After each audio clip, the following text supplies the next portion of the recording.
त्याला त्रास होणार नाही याची दक्षता घ्यायची, कारण चिडून साप हा हातावर सुद्धा येऊन चावतो. बऱ्याच घटना अशा घडलेल्या आहेत. सर्प मित्रांना जरा नॉलेज कमी असलं की ते त्या चुका करतात, लक्षात घ्या. त्यामुळं ह्याला पकडत असताना बऱ्यापैकी काळजी घ्यायची. आणि हा साप आपण पहिल्यांदाच पकडायला लागलोय. तर नमस्कार मित्रांनो, मी विजय सूर्यवंशी. आपल्या सर्वांचं स्वागत होतं आपल्या यूट्यूब चॅनलवरती, ज्याचं नाव आहे बघा सर्पमित्र विजय सूर्यवंशी. तर आज आपण कुर्ली गावामध्ये पोहोचलेलो आहे. आपल्याला अक्षय शिंदे कुर्लीकर यांनी कॉल केला, त्याचा मला धन्यवाद.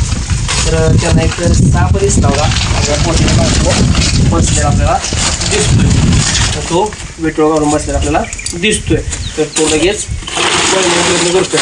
म्हणजे लक्षात घ्या, हा साप कोणता आहे ते पण तुम्हाला मी सांगणार आहे. आणि तो आपल्याला बघून पळतोय, का पळतोय ते पण तुम्हाला सांगणार आहे. आता लोकांचा या सापाबद्दल बराच गैरसमज आहे की हा साप 8 फुटा उडी मारतो वगैरे.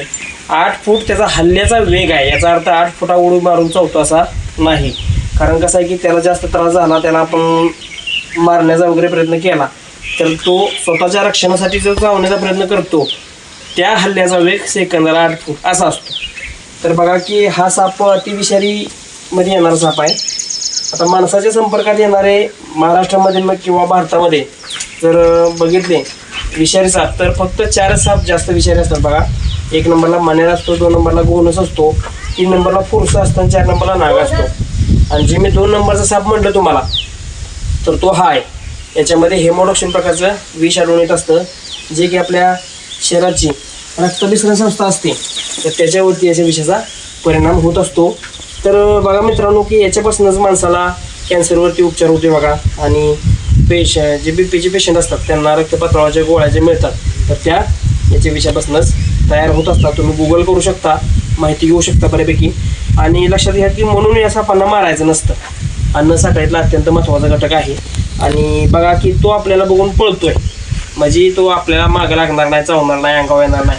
आपण पकडताना त्याला तर काय चूक केली, त्याला जबरदस्तीने पकडण्याचा प्रयत्न केला, म्हणजे काठी ठेवून मुंडक्यावरती मुंडकं वगैरे पकडण्याचा प्रयत्न केला, तर साहजिक आहे शेवटी तो घाबरून चावणारच आहे स्वतःचं रक्षण करण्यासाठी. लक्षात घ्या, तसं कोणी सुद्धा पकडायचं नाही, कुठल्याही सापाचं हेड कॅच करायचं नसतं. तर आपण त्याला बघा कसं पकडतोय. आता तो बसला या ठिकाणी, आणि जर त्याला वाटली भीती आपल्या बसणं, तर तो कुकरची टिकत आवाज पण करून आपल्याला वॉर्निंग देणार आहे.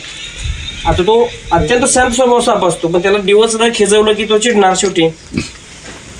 आता मी इथे थांबलोय, माझ्याकडे येऊन चावतोय का मला सांगा तुम्ही, फक्त अजिबात चावू शकत नाही. आता मी जरा हालचाल केली अशी, तर तो पुढं पळण्याचा प्रयत्न करतो. हालचाल केली की तो मागं लागत नाही, पुढं पळण्याचा प्रयत्न करतोय.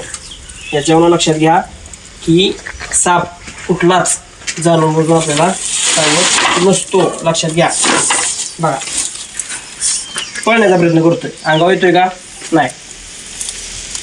म्हणून लक्षात घ्या, सापांना मारायचं नसतं. सापांना मारून निसर्गाचं नुकसान कोणी सुद्धा करायचं नसतं.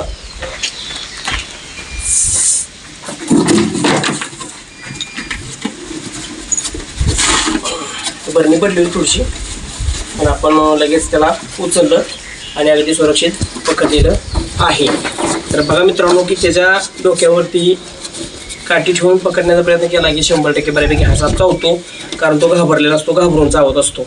आपण फक्त एकदम साध्या हाताने, एकदम हलक्या हाताने त्याला शिफ्टीला पकडलं, डायरेक्ट बरणीत टाकलं. ही सगळ्यात सोपी पद्धत. आणि टाकत असताना थोडीशी काळजी काय घ्यायची की त्याला त्रास होणार नाही याची दक्षता घ्यायची, कारण चिडून साप हा हातावर सुद्धा येऊन चावतो. बऱ्याच घटना अशा घडलेल्या आहेत. सर्प मित्रांना जरा नॉलेज कमी असलं की ते त्या चुका करतात, लक्षात घ्या. त्यामुळं ह्याला पकडत असताना बऱ्यापैकी काळजी घ्यायची. आणि हा साप आपण पहिल्यांदाच पकडायला लागलोय, अशा हिशोबाने पकडायचं.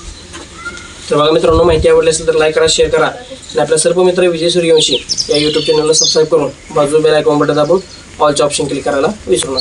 जय हिंद, जय भारत, जय महाराष्ट्र मित्रांनो. तर बघा मित्रांनो, आपण पकडलेला हा रसल वायपर म्हणजे गोन जाती साप सुरक्षितपणे निसर्गाच्या सानिध्यामध्ये सोडून दिलेला आहे. तर तो आता सुरक्षितपणे त्याच्या अधिवासामध्ये निघून गेलेला आहे. धन्यवाद.